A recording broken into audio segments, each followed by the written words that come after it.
അപ്പം നമുക്കിന്നൊരു അവിയൽ കഥ കേട്ടാലോ? എല്ലാവർക്കും ഓരോ കഥകൾ പറയാനില്ല. അതേ കൂട്ട് തന്നെ എനിക്കും ഉണ്ട് ഒരു കഥ പറയാം. കുഞ്ഞുനാളാണെങ്കിൽ എനിക്കങ്ങനെ അവിയലൊന്നും വലിയ ഇഷ്ടമൊന്നുമല്ലായിരുന്നു. ആകപ്പാട് കഴിക്കുന്ന അവിയലിൻ്റെ അരപ്പില്ലേ, തേങ്ങയൊക്കെ ഇട്ട്, അത് മാത്രമാണ്. ഈ കഷ്ണങ്ങളും കാര്യങ്ങളും ഒന്നും ഞാൻ കഴിക്കത്തില്ല. എന്താണെന്ന് ചോദിച്ചാൽ കഴിക്കത്തില്ല, അത്രേ ഉള്ളൂ. പ്രത്യേകിച്ച് കാര്യമൊന്നുമില്ല. അത് എല്ലാവർക്കും അങ്ങനെയാണല്ലോ, എല്ലാ പിള്ളേർക്കും അങ്ങനെ തന്നെ. പക്ഷേ എൻ്റെ കുഞ്ഞിനുണ്ടല്ലോ, ഇപ്പോൾ അവനാണെങ്കിൽ അവിയൽ ഭയങ്കര ഇഷ്ടമാണ് കേട്ടോ. അപ്പം എനിക്കാണെങ്കിൽ അന്ന് അവിയൽ ഒട്ടും ഇഷ്ടമല്ലാതെ, ഈ പച്ചക്കറി എന്ന് പറഞ്ഞാൽ ഒട്ടും ഇഷ്ടമല്ലാതെ, കയ്യിലിട്ടേക്കുന്ന കയ്യർ നോക്കണ്ട കേട്ടോ, അത് കീറിപ്പോയി കേട്ടോ. അമ്മ എപ്പോഴും പറയുവേ, കടയിൽ പോകുമ്പോൾ ഒരെണ്ണം വാങ്ങിക്കൊണ്ട് വരാൻ, മറന്നു പോകുന്നതാണ് സത്യത്തിൽ. അപ്പം നമ്മുടെ അവിയൽ കഥയാണ്. കണ്ണിക്കണ്ട മൊത്തം പച്ചക്കറി അവിയലിനകത്ത് കാണും കേട്ടോ. ഞാനാണെങ്കിൽ ഇപ്പോൾ സെക്കന്ദരാബാദിൽ നിന്നില്ലേ, അപ്പോൾ അവിടെ നിന്നപ്പം എൻ്റെ വീടിൻ്റെ അടുത്ത്, എൻ്റെ അപ്പുറം ഇപ്പുറമൊക്കെ ഉള്ള മലയാളീസ് ഉണ്ടല്ലോ, അവരൊക്കെ പറഞ്ഞിട്ട് അവരുടെ വീടിൻ്റെ അവിടെ ഈ പാവയ്ക്കയില്ലേ, പാവയ്ക്ക അവിയലിലിടും, തൈര് ഒഴിക്കും എന്നൊക്കെ. പക്ഷെ നമ്മളിവിടെ പാവയ്ക്ക ഒന്നും ഇടത്തില്ല കേട്ടോ. നമ്മളിവിടെ ഇടുന്നത് അല്ലാത്ത ഈ മത്തങ്ങ, പടവലങ്ങ, ക്യാരറ്റ്, പയർ, ബീൻസ്, അങ്ങനെയുള്ള ചേന, ചേമ്പ്, അതൊക്കെയാണ്. അല്ലാതെ പിന്നെ നമ്മൾ ഈ തൈര് അങ്ങനെയുള്ളതൊന്നും ഒഴിക്കത്തില്ലേ. എന്താ ഈ പയറൊക്കെ നമുക്ക്, എനിക്ക് മെഴുക്ക് വരട്ടി വെച്ച് കഴിക്കാനാണ് ഇഷ്ടം. അവിയലിനകത്തിൽ പയറിട്ടാലൊന്നും ഞാൻ കഴിക്കത്തില്ല, ഒരു പച്ചക്കറിയും കഴിക്കത്തില്ല എന്ന് വേണം പറയാൻ. അങ്ങനെ ഞാൻ യു പിയിൽ ചെന്നപ്പോൾ അവരാണെങ്കിൽ നമ്മുടെ ഈ ഒരു പച്ചക്കറി പോലും കിട്ടാനില്ല കേട്ടോ.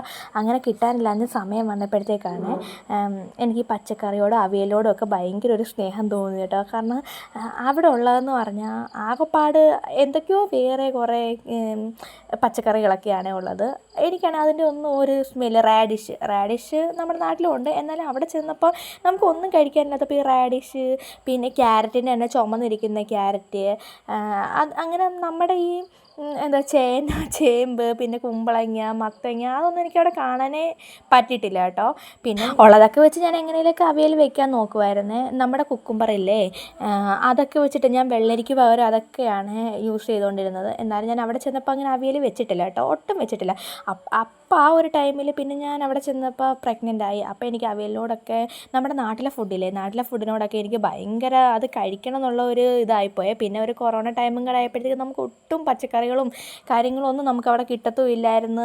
എന്ത് ചെയ്യണം, എങ്ങനെ ചെയ്യണം ഒന്നും അറിയത്തില്ല. ആകപ്പാട് കുറച്ച് എന്താ പറയേണ്ടത്, ഈ ബീൻസ് പോലത്തെ പയറില്ലേ, അതൊക്കെയാണ്. ബീൻസ് പോലത്തെ എന്തോ ഇരിക്കുന്ന ഒരു സൈസിൽ പയർ, അതൊക്കെ എല്ലാവർക്കും അറിയാമായിരിക്കും, എനിക്കതൊന്നും അറിയത്തില്ലായിരുന്നു കേട്ടോ. അങ്ങനെ ഞാൻ ഈ അവിയൽ വെക്കാൻ വേണ്ടി നമ്മുടെ നാട്ടിൽ വന്നിട്ട് എനിക്ക് ഭയങ്കര കൊതി തോന്നിയിട്ട് ഞാൻ അവിയലൊക്കെ വെച്ച്. അപ്പം ഞാൻ ഇതിനകത്തിൽ ചേന വേറെയാണ്, ഒരുമിച്ചിട്ട് അരിഞ്ഞു കഴിഞ്ഞാൽ കൈ ചൊറിയുവേ കഴുകുമ്പോൾ, അതുകൊണ്ടാണ്. ഇപ്പോഴും ഞാൻ നിൽക്കുന്നിടത്ത് സെക്കന്ദരാബാദിലോട്ട് ആ ചേട്ടൻ ഇനി അടുത്ത പോസ്റ്റിംഗ് എന്ന് പറഞ്ഞപ്പോഴും ഞാൻ വിചാരിച്ചു ഒരുപാട് പച്ചക്കറികളൊക്കെ കിട്ടുമെന്നാണ്. പക്ഷെ നമ്മുടെ ഇവിടുത്തെ അത്രയൊന്നും അവിടെയും കിട്ടുന്നില്ല, ഫ്രഷാണ്. പക്ഷേ ഇവിടുത്തെ പടവലങ്ങയൊക്കെ അപൂർവമായിട്ടൊക്കെ വരത്തുള്ളേ. അങ്ങനെ ഈ പച്ചക്കറികളൊക്കെ ഞാൻ അരിഞ്ഞ് കഴിഞ്ഞിട്ടാണ് ഇന്ന് കഴുകിയത്. സത്യം പറഞ്ഞാൽ രാത്രിയിൽ പെട്ടെന്ന് അവിയൽ കഴിക്കാൻ തോന്നി, അപ്പോൾ രാത്രി ആയായിരുന്നേ, അതുകൊണ്ടാണ് ഇങ്ങനെ ചെയ്തത് കേട്ടോ. അല്ലെങ്കിൽ അരിയുന്നതിന് മുന്നേ തൊലിയെല്ലാം ചെത്തിയിട്ടാണ് ഞാൻ സാധാരണ കഴുകിയെടുക്കുന്നത്. ഇന്ന് പിന്നെ അരിഞ്ഞെല്ലാം കഴിഞ്ഞിട്ടാണ്.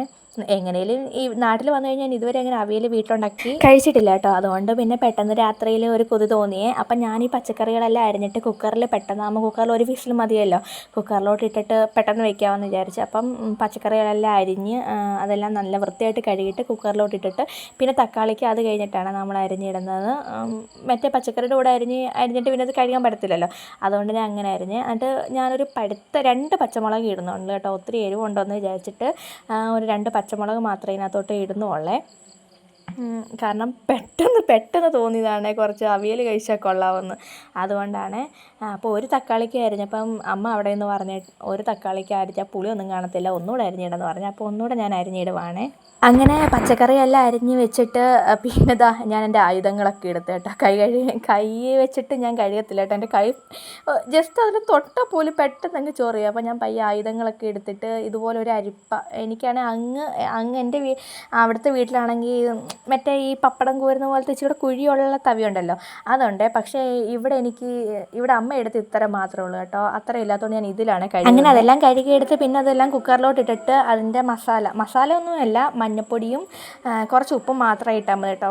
അവിയൽ നമ്മൾ മസാല ഒന്നും ചേർക്കത്തില്ലല്ലോ, അപ്പോൾ മഞ്ഞപ്പൊടി ഉപ്പും കൂടെ ഇട്ടിട്ട് കുറച്ച് വെള്ളം കൂടെ ഒഴിച്ചിട്ട് നമ്മൾ ഒരു വിസിൽ മതിയേ. അങ്ങനെ അതെല്ലാം വെച്ചിട്ട് കുക്കർ ഞാൻ കഷ്ടപ്പെട്ട് അടയ്ക്കുവാണ്. കാരണം ഒരു വിസിലാകുമ്പോഴത്തേക്ക് തന്നെ അത് വെന്ത് കിട്ടുമല്ലോ. അപ്പോഴത്തേക്ക് ആ സമയത്ത് അമ്മ തേങ്ങ തിരുമ്മിത്തരാമെന്ന് പറഞ്ഞു കേട്ടോ. അമ്മ തേങ്ങ തിരുമ്മാൻ താഴെ ഇരുന്നപ്പോൾ അതാണ് കുഞ്ഞ് കയറി അമ്മയുടെ മടിയിലിരിക്കുന്നത്. എൻ്റെ വീട്ടിൽ വന്നു കഴിഞ്ഞ് ഇതുപോലെ താഴെ വെച്ചിട്ട് തേങ്ങ തിരുമ്മുന്നതാണ്. അപ്പോൾ കുഞ്ഞിന് തേങ്ങ തിന്നുന്നത് ഭയങ്കര ഇഷ്ടം. ഞാൻ അവിടെ വെച്ച് അങ്ങനെ കൊടുക്കത്തില്ല കേട്ടോ. ഈ ഉണങ്ങിയ തേങ്ങയായിരിക്കും അവിടെ കിട്ടുന്നത്, നമ്മൾ പൈസ കൊടുത്ത് വാങ്ങിക്കുന്നുണ്ട്. ഇവിടെ നല്ല ഫ്രഷ് തേങ്ങയല്ലേ, അത് കഴിക്കാൻ വേണ്ടിയിട്ട് അവൻ അമ്മയുടെ കൂടെ മടിയിൽ കയറി ഇരുന്ന് കഴിക്കുവാണ്. എന്നിട്ട് ഇതിന് നമുക്ക് തേങ്ങ അരയ്ക്കണ്ടേ അവിയലിന്, അപ്പം കുറച്ചധികം തേങ്ങ എടുത്ത് കൊച്ചുള്ളിയില്ലേ, ചെറിയ ഉള്ളിയും ചെറിയ ജീരകവും പിന്നെ അമ്മ കുറച്ച് മഞ്ഞൾപ്പൊടിയും കൂടി ഈ സമയത്തിട്ട് ഇത്രയും കൂടാണ് അരപ്പിന് റെഡിയാക്കേണ്ടത്. അങ്ങനെ അരപ്പെല്ലാം അരച്ചെടുത്ത്, അങ്ങനെ അരച്ചെടുക്കണ്ട, ജസ്റ്റ് ഒന്ന് ചതച്ചെടുത്താൽ മതി കേട്ടോ. അതായത് ഇതേ കൂട്ട് അങ്ങ് ഒരുപാട് അങ്ങ് ഒഴിച്ചിറക്കി വെക്കുന്ന പോലെ അരക്കരുത്, ജസ്റ്റ് ഒന്ന് ചതച്ചാൽ മതി. അങ്ങനെ ഈ അരച്ച് വെച്ചേക്കുന്ന അരപ്പെല്ലാം നമ്മൾ അപ്പോഴത്തേക്ക് ഒരു വിസിൽ വന്ന് പച്ചക്കറികളെല്ലാം നന്നായിട്ട് വെന്ത് വന്നിട്ടുണ്ട്. അതുകൊണ്ടാവും ഇപ്പം കുറഞ്ഞില്ലേ, അതൊരു ഹാഫ് പോർഷനായി കുക്കറിൽ കുറച്ചതിൽ ചവിട്ടി മാത്രം ഒരു കുറച്ചായ. അപ്പോൾ അതിനകത്തോട്ട് നമ്മൾ ഈ അരപ്പെല്ലാം ഇട്ടിട്ട് പിന്നെ നമ്മൾ കറിവേപ്പിലയെല്ലാം ഊരി എടുത്തിട്ട് പച്ച വെളിച്ചെണ്ണയാണ്, നല്ല പച്ച വെളിച്ചെണ്ണ ഒഴിക്കുമ്പോൾ നല്ല മണമാണ്. അത്രയും കൂടി ഇട്ടിട്ട് നമ്മൾ നല്ലതായിട്ടൊന്ന് മിക്സ് ചെയ്യണം. എനിക്കാണെങ്കിൽ ഇങ്ങനെ പച്ചക്കറികൾ എന്തോ ഇങ്ങനെ കടിക്കാൻ കിട്ടുന്നത് അങ്ങനെയല്ല, നന്നായിട്ടൊന്ന് കുഴഞ്ഞിരിക്കുന്ന ഒരു രൂപമാണല്ലോ, ഒരു കുഴമ്പ് പോലെ അങ്ങനെ ആകുന്നതാണ് കൂടുതൽ ഇഷ്ടം. ചിലവർക്കൊന്നും അങ്ങനെ ആകുന്ന ഇഷ്ടമല്ല. പക്ഷേ ഞാൻ ഇതിനകത്ത് ഉരുളക്കിഴങ്ങ് ഇടാൻ മറന്നു കേട്ടോ, സത്യമായിട്ട് മറന്നുപോയി. അല്ലെങ്കിൽ കുറച്ചും കൂടെ ഒരു കൊഴുപ്പ് പോലെ കണ്ടേനെ. അപ്പോൾ പെട്ടെന്ന് രാത്രി തോന്നിയതല്ലേ, അങ്ങനെ പെട്ടെന്ന് തന്നെ നമ്മുടെ അവിയലെല്ലാം റെഡിയായി. കണ്ട നല്ല സൂപ്പർ അവിയലായേ. എന്നാൽ പച്ചക്കറികളൊക്കെ ഉണ്ട്, നമുക്കത് ഒരു ആരോഗ്യത്തിന് നല്ലതല്ലേ. അങ്ങനെ നമ്മുടെ സൂപ്പർ അവിയലൊക്കെ റെഡിയായി. അപ്പോൾ നിങ്ങൾക്ക് ഇതുപോലത്തെ അനുഭവമൊക്കെ ഉണ്ടോ? ഇഷ്ടമില്ലാത്ത സാധനങ്ങളൊക്കെ ഇപ്പോൾ ഇഷ്ടപ്പെട്ടിട്ടുണ്ടോ? അപ്പോൾ ഇത്രയൊക്കെയാണ്. അപ്പോൾ ഇഷ്ടപ്പെട്ടെങ്കിൽ ഒന്ന് സപ്പോർട്ട് ചെയ്യണേ. ബൈ.